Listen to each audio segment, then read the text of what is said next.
Hello friends, പത്രമാറ്റിൻ്റെ വരാനിരിക്കുന്ന പുതുപുത്തൻ episode റിവ്യൂയിലേക്ക് എല്ലാവർക്കും സ്വാഗതം. അങ്ങനെ ആദർശും ദയനയും തമ്മിൽ പരസ്പരം ഇപ്പോൾ മിണ്ടലും പറച്ചിലും ഒന്നും ഇല്ല കേട്ടോ. കാരണം ദേവയാനിയും നയനയും തമ്മിൽ സ്നേഹമാണെന്നും അവർക്ക് തമ്മിൽ ഒരു പ്രശ്നമില്ലെന്നും എല്ലാം അഭിനയമാണെന്നൊക്കെ ആദർശിന് മനസ്സിലാകുകയാണ്. ഈ മനസ്സിലാകുമ്പോഴും ആദർശിൻ്റെ ദേഷ്യം മൊത്തം നയന ഈ കാര്യമൊന്നും ദേവയാനിയും നയനയും തമ്മിലുള്ള അടുപ്പമൊന്നും ഒരിക്കലും ആദർശിനോട് പറയാതിരുന്നതാണ് ആദർശിൻ്റെ ഈ ദേഷ്യത്തിന് കാരണം. അതുകൊണ്ട് തന്നെ ആദർശ് ഒരിക്കലും നയനയോട് മിണ്ടുകയില്ലെന്ന് തന്നെ തീരുമാനമെടുക്കുകയാണ്. അങ്ങനെ തന്നെ നയനോട് അടുത്ത് വരുമ്പോഴെല്ലാം നയനോട് വളരെ ദേഷ്യത്തോടെ പെരുമാറുകയും ചെയ്യുന്നുണ്ട് ആദർശ്. നയനയ്ക്കാണെങ്കിൽ ആദർശിൻ്റെ ഈ പെരുമാറ്റം തീരെ സഹിക്കാൻ പറ്റുന്നില്ല കേട്ടോ. നയനയാണെങ്കിൽ ഒരുപാട് വിഷമത്തിലും സങ്കടത്തിലും ഇങ്ങനെ നിൽക്കുകയാണ്. എന്നിട്ടാണെങ്കിൽ നയന പലപ്പോഴും ആദർശിൻ്റെ അടുത്ത് കാര്യങ്ങളെല്ലാം പറഞ്ഞ് മനസ്സിലാക്കാൻ ശ്രമിക്കുന്നുണ്ടെങ്കിലും ആദർശാണെങ്കിൽ അത് കേൾക്കാൻ പോലും തയ്യാറാകുന്നില്ല. ആദർശ എപ്പോഴും കടുംപിടുത്തത്തോടെ നിൽക്കുകയാണ്. നീ എന്നോട് ഒരിക്കലും മിണ്ടരുത്, നീ എന്നോട് എൻ്റെ അടുത്ത് പോലും വരരുത്, നിനക്കിത് നേരത്തെ പറയാമായിരുന്നല്ലോ, നീ എന്നോട് പറഞ്ഞില്ലല്ലോ, നീ എന്നെ ചതിക്കുകയല്ലായിരുന്നോ, അതുകൊണ്ട് ഇനി നീ എന്തായാലും എന്നോട് മിണ്ടാൻ വരണ്ട എന്നൊക്കെ പറഞ്ഞ് വളരെ കടുംപിടുത്തത്തിൽ തന്നെ നിൽക്കുക കേട്ടോ. നയനയാണെങ്കിൽ ഇനി ആദർശേട്ടൻ എന്നോട് മിണ്ടുകയില്ല, പിന്നെ ഞാൻ എന്തിനാണ് ഇങ്ങനെ ജീവിക്കുന്നത്, ഞാൻ എൻ്റെ ആദർശേട്ടനെ എത്രയധികം സ്നേഹിച്ചതാണ്, ഈ ഒരു ചെറിയൊരു കാര്യത്തിന് വേണ്ടി ഞാൻ വിശ്വാസവഞ്ചനയാണ് ചെയ്തത്, ഞാൻ ചതിച്ചു എന്നൊക്കെ പറഞ്ഞുകൊണ്ട് എന്നോട് എന്തൊരു പെരുമാറ്റമാണ് പെരുമാറുന്നത്. ഇനി എനിക്കിത് താങ്ങാവുന്നതിൽ അപ്പുറമാണ്. അതുകൊണ്ട് തന്നെ എനിക്ക് എൻ്റെ മുന്നിലുള്ള ഏറ്റവും വലിയ വഴി ആത്മഹത്യ എന്ന് തന്നെയാണ്. ഞാൻ ആത്മഹത്യ ചെയ്താലോ എന്ന് തന്നെ വിചാരിക്കുകയാണ് എന്നൊക്കെ മനസ്സിൽ ഇങ്ങനെ ചിന്തിക്കുകയാട്ടോ നയന. അങ്ങനെ നയന ആത്മഹത്യ ചെയ്യാൻ വേണ്ടി തീരുമാനിക്കുക കേട്ടോ. ഇനി എന്തായാലും ആദർശേട്ടൻ്റെ ജീവിതത്തിൽ ഞാൻ വേണ്ടല്ലോ, അതുകൊണ്ട് ഞാൻ ഉറപ്പായിട്ടും ചാകാൻ പോവുകയാന്നൊക്കെ പറഞ്ഞുകൊണ്ട് നമ്മുടെ നയന ടെറസിൻ്റെ പൊക്കത്ത് പോയി നിൽക്കുകയാണ്. അവിടുന്ന് ചാടാനാട്ടോ നയനയുടെ പ്ലാന്.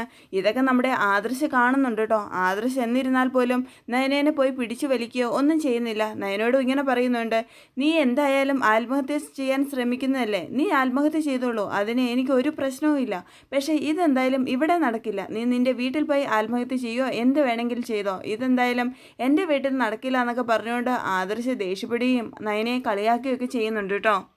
ഇതൊക്കെ കേൾക്കുമ്പോൾ നയനയ്ക്ക് ഒരുപാട് സങ്കടമാകുന്നുണ്ട് കേട്ടോ. നയനയ്ക്ക് പിന്നെ മനസ്സിലാകുകയാണ്, എന്തായാലും ഇനി അനന്തപുരിയിൽ പിടിച്ചു നിൽക്കാൻ പറ്റുകയില്ല. ആദർശേട്ടൻ്റെ പെരുമാറ്റം ഇങ്ങനെയാണെങ്കിൽ ഞാനിവിടെ നിന്നിട്ട് കാര്യവുമില്ല, ഞാൻ എന്തായാലും എൻ്റെ വീട്ടിൽ പോകുകയേ നിവർത്തിയുള്ളൂ. അങ്ങനെ നയന തിരിച്ച് കനകയുടെയും ഗോവിന്ദൻ്റെയും അടുത്തോട്ട് പോകുകയാട്ടോ. എന്തായാലും നയനയും ദേവയാനിയും മറച്ചു വെച്ചേക്കുന്ന ആ വലിയ രഹസ്യം, അവർ തമ്മിൽ ഒരുമിച്ചു എന്നുള്ള ആ രഹസ്യം, അത് ദേവയാനിയെ കൊണ്ട് തന്നെ സത്യം പറയിപ്പിക്കണം എന്നുള്ള വാശിയിൽ തന്നെ നിൽക്കുകയാട്ടോ ആദർശ്. ദേവയാനിയാണെങ്കിൽ നയന പിണങ്ങിപ്പോയെന്ന് പറഞ്ഞ് ആകെ വിഷമത്തിൽ നിൽക്കുക കേട്ടോ. അതുകൊണ്ട് തന്നെ ദേവയാനി നമ്മുടെ ആദർശിനോട് പറയുന്നുണ്ട്, നിനക്ക് എന്തായാലും അവളെ കാണാതിരിക്കാൻ പറ്റുമോ, നീ അവളെ ഒന്ന് തിരിച്ചു വിളിക്കുക, അവൾ ഇവിടെ വന്ന് ജീവിക്കട്ടെ, അവൾ ഇവിടെയല്ലേ ജീവിക്കട്ടെ എന്നൊക്കെ പറയുന്നുണ്ട് കേട്ടോ. അപ്പോൾ ആദർശ് പറയുന്നുണ്ട്, ഇല്ല, ഞാൻ ഒരിക്കലും ഇനി അവളെ തിരിച്ചു വിളിക്കുകയില്ല, അവൾ ഇനി എൻ്റെ ജീവിതത്തിൽ വേണ്ട, അവളെ എൻ്റെ ജീവിതത്തിൽ നിന്ന് എന്നേക്കുമായി ഞാൻ പടിയിറക്കുകയാണ്, അവളെ ഞാൻ ഡിവോഴ്സ് ചെയ്യാൻ തീരുമാനിച്ചിരിക്കുകയാണ്, ഇനി അവളെപ്പോലെ ഒരുത്തി എൻ്റെ ജീവിതത്തിൽ വേണ്ട എന്നൊക്കെ എല്ലാവരുടെയും മുന്നിൽ വെച്ചാട്ടോ ആദർശ് ദേവയാനിയോട് പറയുന്നത്. ഇതൊക്കെ എല്ലാവരുടെയും മുന്നിൽ വെച്ച് ആദർശ് ഇങ്ങനെ പറയുന്നത് കേൾക്കുമ്പോൾ ദേവയാനിക്ക് വളരെ ഷോക്കാവുകയാണ്. ആദർശാണെങ്കിൽ എല്ലാവരുടെയും മുന്നിൽ വെച്ച് വീണ്ടും വീണ്ടും ഇങ്ങനെ നയനേനെ കുറ്റപ്പെടുത്തിക്കൊണ്ടിരിക്കുക കേട്ടോ. എന്നിട്ട് പിന്നെയും പറയുന്നുണ്ട്, അവളെ ഞാൻ എന്തായാലും ഡിവോഴ്സ് ചെയ്യും, അവളെ എനിക്ക് വേണ്ട, കാരണം അവളിവിടെ നിന്നാൽ തീരെ ശരിയാകില്ല, അവളൊരു വിശ്വാസവഞ്ചനക്കാരിയാണ്, അവളിവിടെ നിൽക്കേണ്ട എന്നൊക്കെ ഇങ്ങനെ പറഞ്ഞുകൊണ്ടിരിക്കുക കേട്ടോ. ഇതൊക്കെ കേൾക്കുമ്പോൾ എല്ലാവർക്കും ഷോക്കാകുന്നുണ്ട്. ദേവയാനയാണെങ്കിൽ ഇതെല്ലാം ഇങ്ങനെ വീണ്ടും പറയുന്നത് കേൾക്കുമ്പോൾ ഒരുപാട് കരയുന്നുണ്ട്. എന്നിട്ട് പറയുന്നുണ്ട്, ആദർശേ മോനെ, നീ എങ്ങനെയെങ്കിലും അവളെ കൂട്ടിക്കൊണ്ടുപോവാ, നിൻ്റെ ഭാര്യയല്ലേ, മോൻ ഇങ്ങനെയൊന്നും പറയരുത് എന്നൊക്കെ പറയുന്നുണ്ട് കേട്ടോ.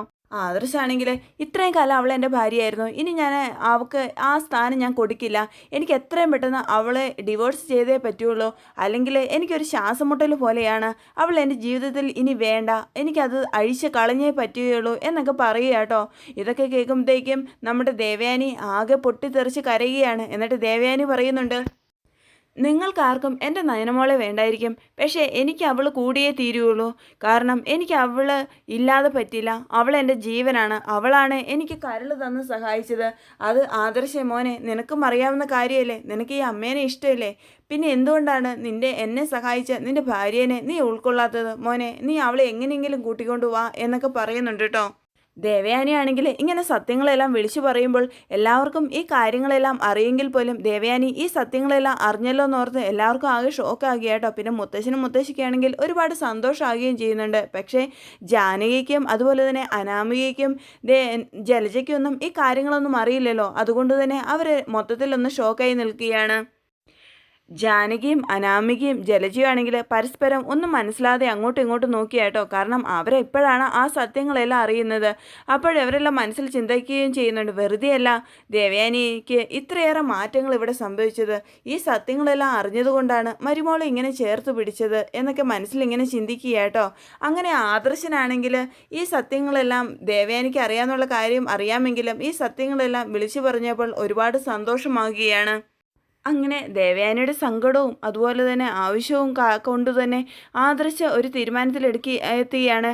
എന്തായാലും ദേവയാനി നയനയെ അംഗീകരിച്ചല്ലോ, ഇനി എന്തായാലും നയന ഇവിടെ തന്നെ വന്ന് താമസിക്കട്ടെ. അങ്ങനെയൊക്കെ വിചാരിച്ച ആദർശ് നയനയെ തിരിച്ച് വീട്ടിലോട്ട് കൂട്ടിക്കൊണ്ടു വരാൻ തീരുമാനിക്കുകയാട്ടോ. പിന്നെ ആദർശ് നയനേനെ കൂട്ടിക്കൊണ്ട് ചെല്ലാൻ വേണ്ടിയിട്ട് കനകയുടെയും ഗോവിന്ദൻ്റെയും അടുത്തോട്ട് ചെല്ലുകയാട്ടോ. കനകയ്ക്കും ഗോവിന്ദനും ആദർശിനെ കാണുമ്പോൾ ഒരുപാട് സന്തോഷമാകുന്നുണ്ട്. കനകയാണെങ്കിൽ ആദർശിനോട് പറയുന്നുണ്ട്, മോനെ നയന ചെയ്തതൊന്നും നീ മനസ്സിൽ വെക്കരുത്. നീ എൻ്റെ മോളെ കൂട്ടിക്കൊണ്ട് പോകണം. അവൾക്കാണെങ്കിൽ നീ ഇല്ലാതെ ഒരു നിമിഷം പോലും ജീവിക്കാൻ പറ്റുകയില്ല. അവളിവിടെ വന്നിട്ട് ഒരു നേരം പോലും മര്യാദയ്ക്ക് ഭക്ഷണം കഴിക്കുകയോ ഉറങ്ങുകയോ ചെയ്തിട്ടില്ല. എപ്പോഴും നിന്നെ ആലോചിച്ച് തന്നെ ഇരിക്കുകയാണ്. ഞങ്ങൾക്കാണെങ്കിൽ ഇതൊക്കെ കാണുമ്പോൾ പേടിയാകുകയാണ് എന്നൊക്കെ പറയുമ്പോൾ ആദർശ് പറയുന്നുണ്ട് കേട്ടോ, സാരമില്ല, ഞാൻ എന്തായാലും അവളെ കൂട്ടിക്കൊണ്ട് പോകാൻ തന്നെ വന്നതാണ്. ഇനി ഒരിക്കലും നയനയോട് ഇങ്ങനത്തെ വിശ്വാസവഞ്ചന എന്നോട് ചെയ്യരുതെന്ന് പറയണം. അവളുടെ കയ്യിൽ നിന്ന് ഞാൻ ഒരിക്കലും ഇത് പ്രതീക്ഷിച്ചതല്ല. എന്നിരുന്നാലും എൻ്റെ അമ്മയ്ക്ക് ഇവളെക്കുറിച്ച് ഓർക്കുമ്പോൾ ഒരുപാട് സന്തോഷവും അതുപോലെ തന്നെ ഇവളെ കാണാതിരിക്കാനും ഒരിക്കലും ആവുകയില്ല. എൻ്റെ അമ്മയാണെങ്കിൽ അമ്മയുടെ സത്യങ്ങളെല്ലാം വിളിച്ച് പറയുകയും ചെയ്തു എല്ലാവരുടെയും മുന്നിൽ. അതുകൊണ്ട് തന്നെയാണ് ഞാൻ ഇവളെ കൂട്ടിക്കൊണ്ട് ചെല്ലാൻ തീരുമാനിച്ചത്. അതുകൊണ്ട് ഞാൻ ഇവളെ കൂട്ടിക്കൊണ്ട് പോവുകയാണെന്നൊക്കെ പറഞ്ഞുകൊണ്ട് നയനേനെയും കൂട്ടി തിരിച്ച് അനന്തപുരിയിലോട്ട് പോവുകയാട്ടോ ആദർശ്. ദേവയാനിയാണെങ്കിൽ നയന വരുന്നത് കാണുമ്പോൾ ഒരുപാട് സന്തോഷമാകുന്നുണ്ട് കേട്ടോ.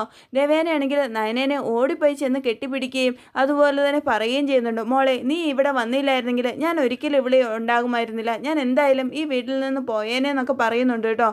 ഇതൊക്കെ കാണുമ്പോൾ മുത്തശ്ശനും മുത്തശ്ശിക്കൊക്കെ ഒരുപാട് സന്തോഷമാകുന്നുണ്ട്. എന്നാലും അമ്മായിമ്മയും മരുമോളും വീട്ടിൽ ഒരുമിച്ചതിനെ ഓർത്ത് എല്ലാവരും ഒരുപാട് സന്തോഷിക്കുകയാണ്. പക്ഷേ ജലജയ്ക്കും അനാമികയ്ക്കും അതുപോലെ തന്നെ ജാനകിക്കും ഇതൊന്നും തീരെ ഇഷ്ടപ്പെടുന്നില്ല കേട്ടോ. അങ്ങനെ അമ്മായിയമ്മയും മരുമോളും ഒന്നിച്ചതിൻ്റെ സന്തോഷമൊക്കെ അനന്തപുരിയിൽ നടക്കുമ്പോഴാട്ടോ ആ ദുരന്തം നടക്കുന്നത്.